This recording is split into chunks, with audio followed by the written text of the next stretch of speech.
Dear YouTube, somebody tell me if we're live. I think we are live. I'm in a good mood today, guys. You know why I'm in a good mood? Because it's Friday and there are still 2 days left to the work week. At least by my calendar, there are still 2 days left to the work week. So I'm excited. I'm happy to be here, and I have something that I want to share with you today because a lot of people ask me about this, and it's how to keep going when things suck. Or or for you smart people out there, for you people who are, you educated, you doctors and all the you people, how to keep going when you face challenges. That would be the nice way to say it. So, oh, somebody says they can see my microphone. You know what? There it is. I don't know how to make it so you can't see it. I think it's because I moved this, right? Maybe. I don't know. You didn't come here to see me move my microphone, so to speak. I don't know if I can, there. Is that better? I don't know. Just tell me when you can't see it, and we'll go from there. Before I forget, if you're an entrepreneur and you are tired of going at it alone, and you want a little bit of mentorship to help you accelerate and explode your career, like I've helped thousands of people do, there's a link in the chat. I'll just pop that there real quick. It's my last name.me. That's pretty easy to remember. It is for me because I had to memorize my last name as a child. So today I want to talk to you about something pretty serious, and I'm gonna handle this in a very serious way, and that is about keeping yourself going when things get tough. And so, literally, this is just going to be like a little fireside chat. I don't have fancy graphics for you or a presentation. You can take your own notes. I'm not going to take notes for you. You can take your own notes on this one, and this actually might be a test for you. If you're able to sit and watch somebody talk for 10 minutes and not have a whole bunch of whiz bang graphics coming at you because your brain hasn't been destroyed by short form content, then this is the right message for you. But if you're somebody who you can't focus on something for more than 30 seconds, this talk is going to be boring for you. So I will invite you not to stay. It's not going to hurt my feelings if I see the numbers go down and you leave. I can't help you if you can't focus. I really can't. I can't. You got to be able to focus to get results. And that's the hard message that no one's going to tell you nowadays, is that you got to be able to focus to get results. And if you can't, then you have your currency of focus. If your bank account of focus is empty, your bank account of cash will soon be empty as well. And I'm here to bring you the hard message. But let's talk about what we're here to talk about today, which is how to keep going when things suck. And I want to ask you something. Have you ever woken up in the morning and looked at yourself in the mirror and just said, is this all there is?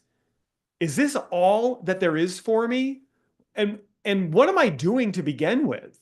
Like, why did I even start this? If you haven't, you're either lying to yourself or you've only been in business for about 3 days, because it happens to all of us. It even happens to me. And it's happened to me even recently. It's not like I'm immune to this. In fact, it wasn't that long ago. It was like within the past 2 weeks or so that I kind of sat here kind of frustrated with something. And you know what I was frustrated with is I'm building this whole big system right now of all of these awesome, incredible on-demand workshops that people have told me they want. And I, I had something happen where I recorded them all and then I had to record them all again. And then I got laryngitis for a week.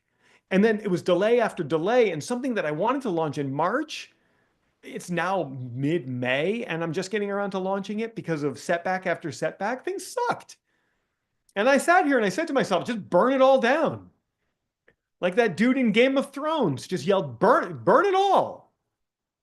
It happens to me. And over the next few minutes, I want to show you how you can stay focused and motivated when everything in your business feels like it's fighting against you and not working for you. Because the biggest killer of a business, it's not your bad marketing. It's not your product, whether it's good or not. It's not your lack of resources or your inspiration or any of that. It's listen, write this down. It is the slow death of your inspiration and your motivation that happens when you get beaten down by constant challenges. And I think when you start a business, there's no one there to sit there and tell you that you're going to be facing challenges every single day.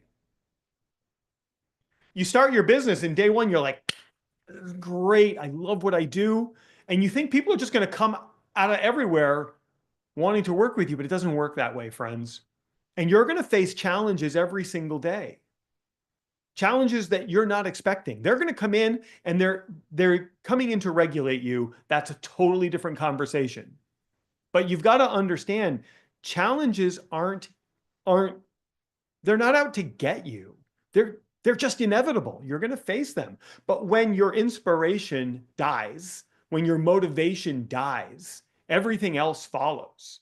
Your creativity goes away. I just had a little pop-up I got to close. Your creativity like goes away.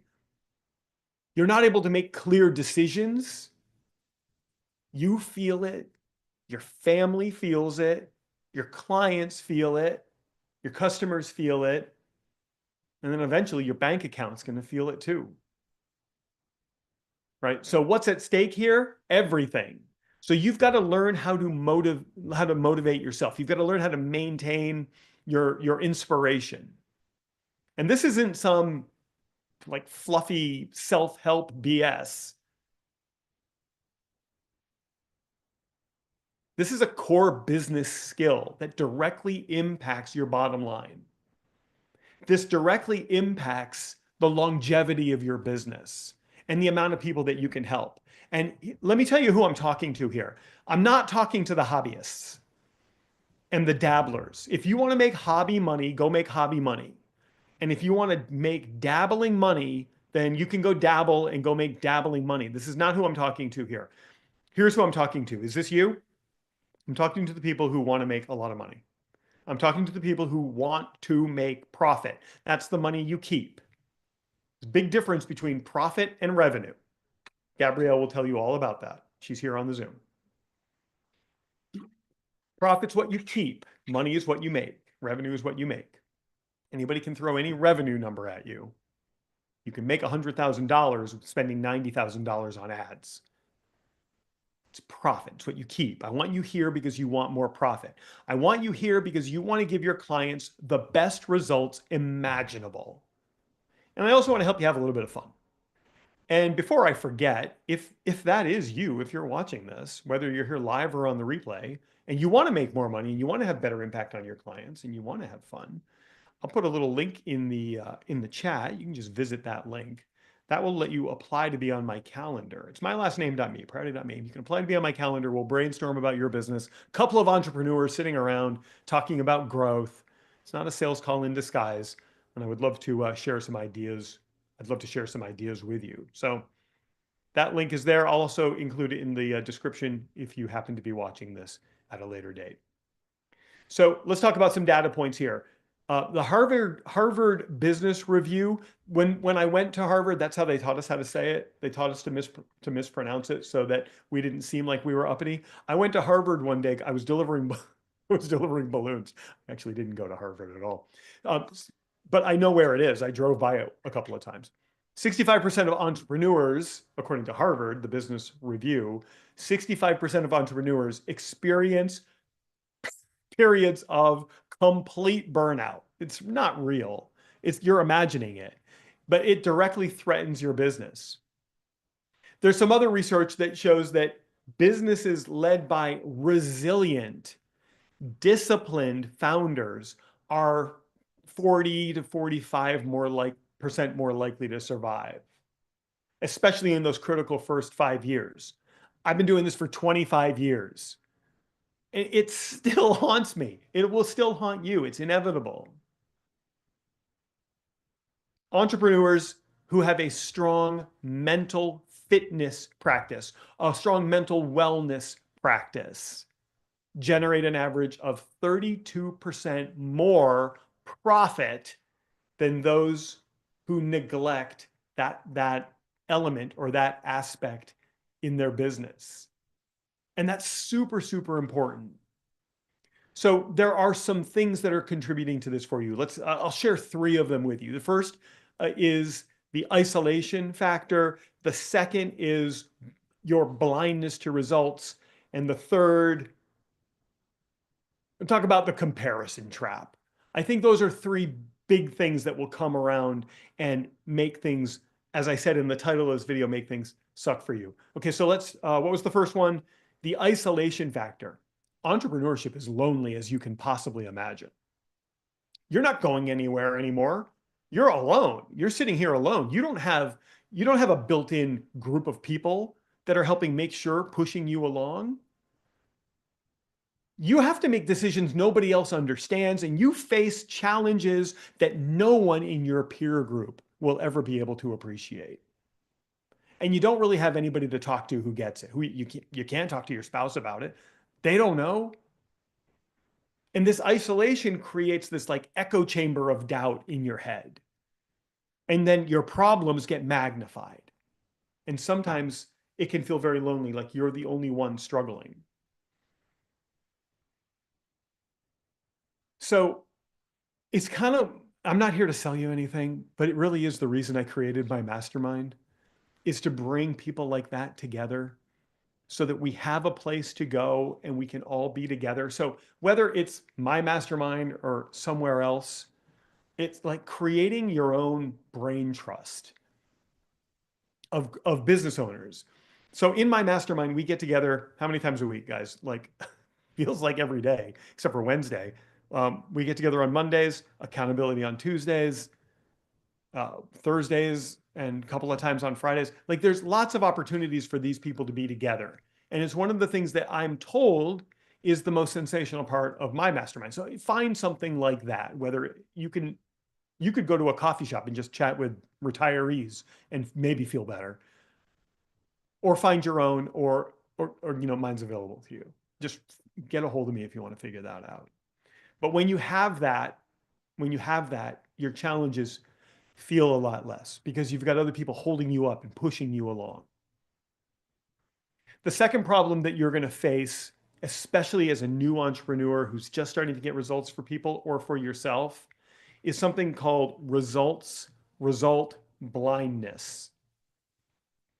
When you're fighting the fight every day, when you're in the trenches, sometimes you can become blind to your own progress.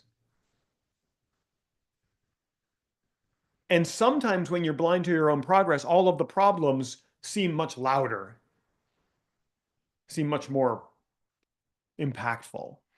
I had an accountability meeting with the mastermind this week, and somebody came on, and I called on them first, and I said, "Hey, tell me how your week has been."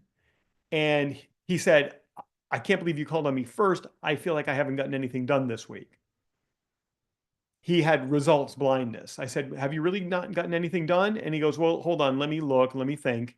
He had closed two very lucrative accounts for him. That's like not small amounts of money, and had gotten three big things for his marketing done. One of them was an email campaign that he had been waiting for a long time to create. And at the end, everybody was like, in the accountability group, they were like, "Wait a minute, you said you didn't get anything done." You see, results blindness creates this feeling of failure and inadequacy. And that drains your inspiration. And without your inspiration, you just can't keep going.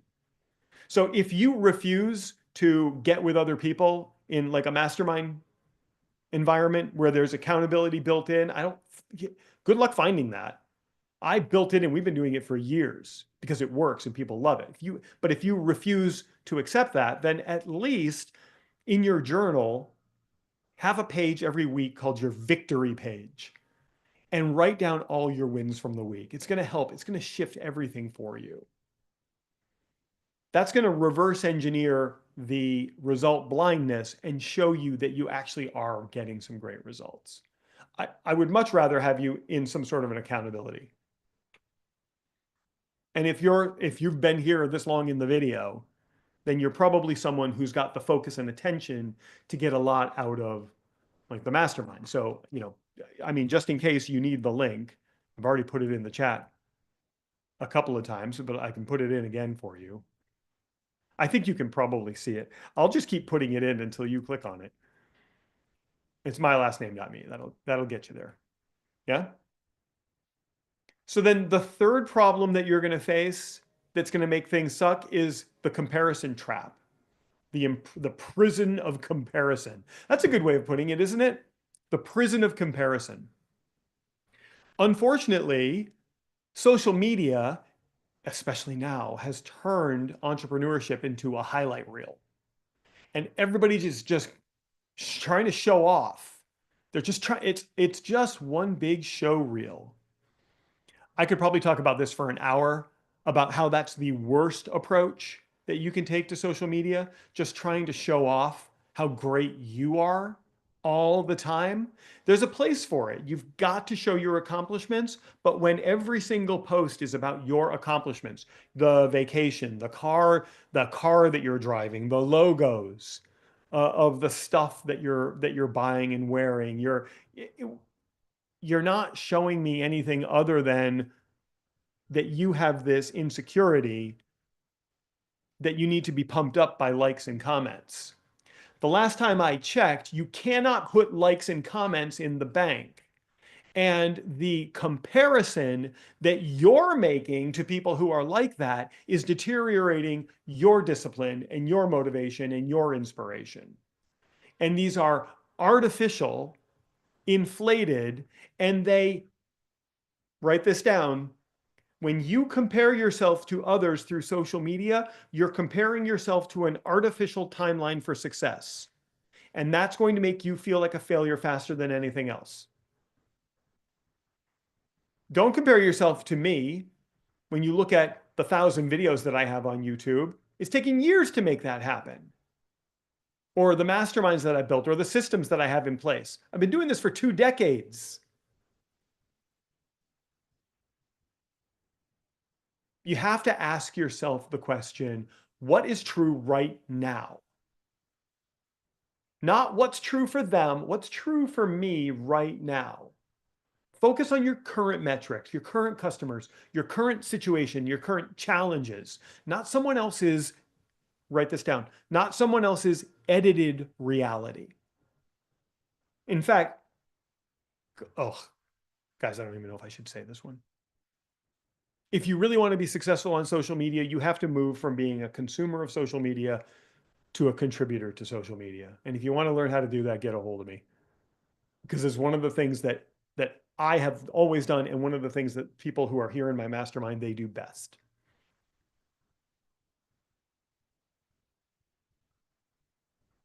So here's some practical advice that you can take away from this. This is called the CMI exercise. Clarity, motivation, and implementation. And you can do this every single day. I keep this book and pencil right next to me every single day, and every single morning. My morning here does not start until I do this exercise or a similar exercise. Write down one thing that you are so clear about, clarity. Write down one thing that you're so clear about in your business that would help move it forward today. Clarity, get clarity on what's going to move yourself forward. One sentence. This would help move my business forward today. That's your clarity.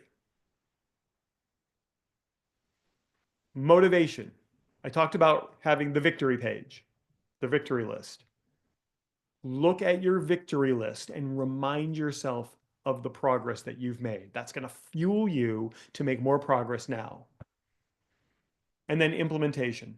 Take that fuel and break down your moment of clarity into the 3 steps you can take today to make that happen. This combines direction, evidence of capability, breaking things down into simple steps, and the ability to take immediate action as the ingredients to success and to your success, to your discipline, to your inspiration, to your motivation. Look, friends, entrepreneurship is not for the faint of heart. It's not for the weaklings out there. You're here because you have more strength than the average bear. It is for the strong, the resilient, the sometimes a little nutty. Sometimes we gotta be a little out there. It's for those who can find and hold on to self-belief. And let me say this, and I need you to understand this. The world needs what you're building. There are people out right now, people out in the world right now that have the problem that you solve, and they can't find anyone to solve it for them. Your customers need you. They need what you're creating. And sometimes the only thing that stands in the way between you and them is you finding the inspiration, the motivation, and the discipline to take a single step, one more step.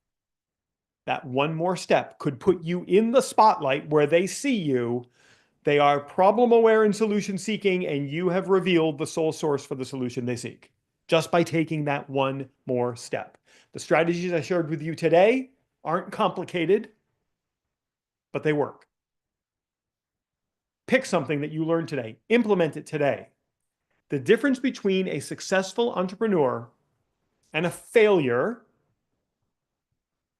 it's not talent or luck. It's strategy. It's the ability to stay in the game longer than anyone else. As we reach the top of the hour, I'll just check in on the comments on YouTube. Thank you for being here, YouTube. If you watched this in real time, I'm grateful you were here. If you watched this in the recording, drop me a comment. Let me know you were here, and I will tell you how grateful I am in a reply to that comment.